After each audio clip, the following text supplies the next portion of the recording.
ఎవరిది? అంకుల్. ఆయన దేవుని నమ్మిన పేరు ఏం పేరమ్మా? దేవుని నామానికి స్తోత్రం కలుగును గాక. మరి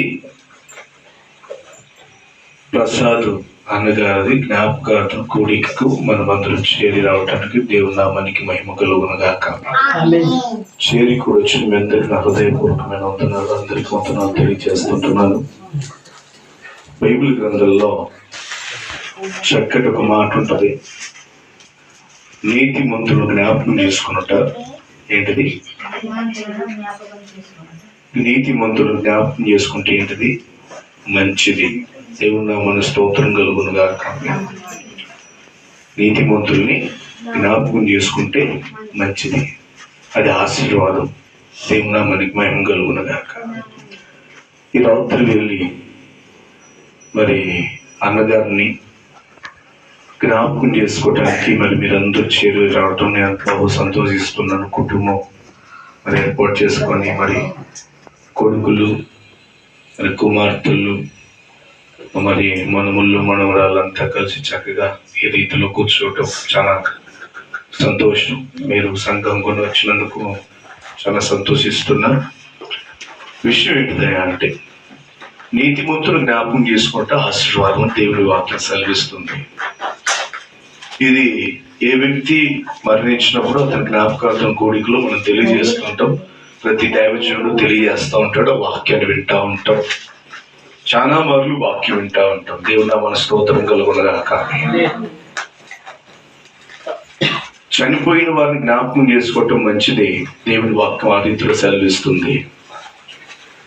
మరి బ్రతికున్న మనము కూడా నీతిమంతులాగా బ్రతకాలి. హల్లెలూయా. దేవుని నామానికి స్తోత్రం కలుగును గాక. చనిపోయిన వారిలో ఎలా ఉండాలంటే, ఎవరయ్యా అంటే చనిపోయిన వారిలో జ్ఞాపకం చేసుకోవటానికి నీతిమంతునిగా తీర్చబడాలి. హల్లెలూయా. దేవుని నామానికి స్తోత్రం కలుగును గాక. నీతిమంతుని జ్ఞాపకం చేసుకుంటే ఆశీర్వాదం అని దేవుని వాక్యం సెలవిస్తుంది కదా.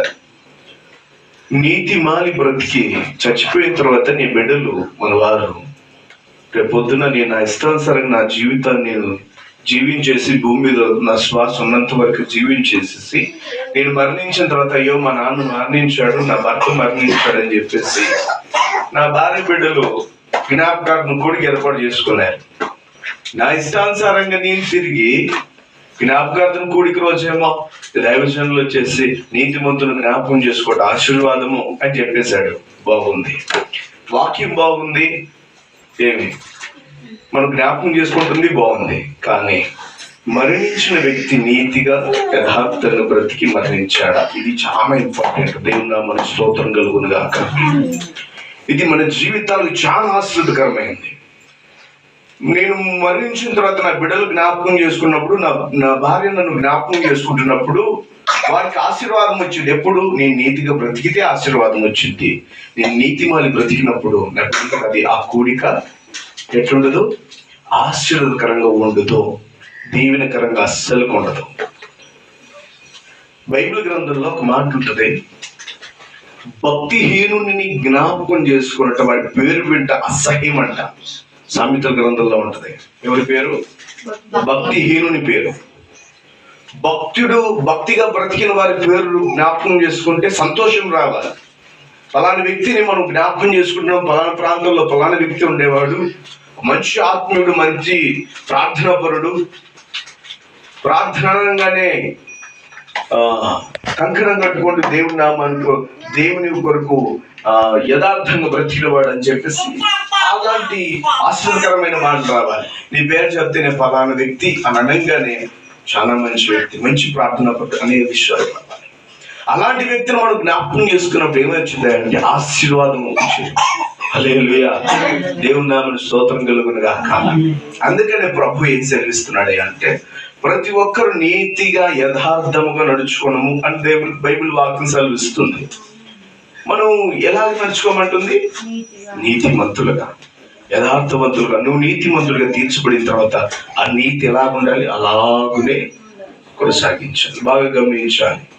మీకున్న చిన్నపిల్లల్ని 1వ తరగతికి స్కూల్కి వేసారనుకోండి, స్కూల్ పంపిస్తున్నారు.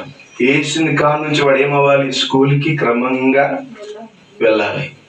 స్కూల్కి వెళ్ళుకున్నట్ల మధ్య మధ్యలో ఆగిపోతా పూర్తి ఆపేసాడు అనుకోండి, ఏమైంది?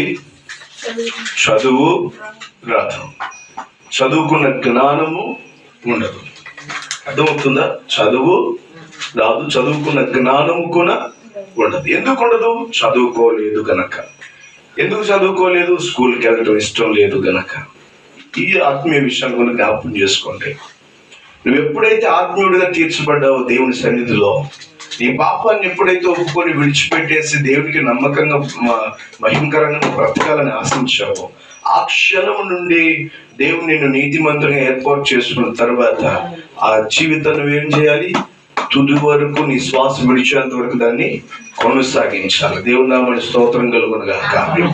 చాలా మంది చేస్తున్న విషయం ఏంటంటే, ప్రారంభంలో బాగా